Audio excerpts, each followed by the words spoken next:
Pinakinggan ko pala yung isa niyong kanta. Nakalimutan ko na ako ng title nun. Basta marami kayo doon. Puro mga hip-hop na kalbo, mukha kayo naglalakad na roll-on. Nakalimutan ko na kasi kung anong pamagat nun. Basta, ikaw yung nasa harap, tas yung concept ng music video, parang ikaw lang yung natatanging leader. Hindi pa ako tapos. Parang ikaw lang yung natatanging leader. Naka-leader shoes.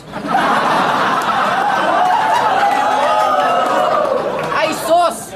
Bata ka pa lang kasi alam na ng nanay mong lalaki kang gangster. Kaya nung pinagbubuntis ka niya, ang lagi yung suot, whip caps, corruption at saka pupu duster.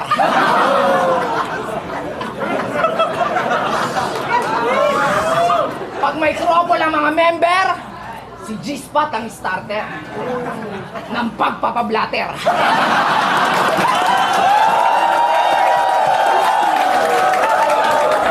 Anong tawag dyan sa pormahan nyo? Mexican gangster?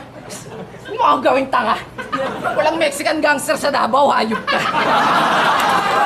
Kung meron man sa Pilipinas, nasa Mexico, Pampanga.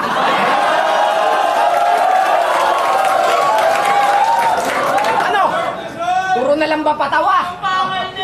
Nakakaumay ba si Sinyo? Pero G-Spot, simulan mo ng kilabutan at magtaka kapag di na ako nagbiro.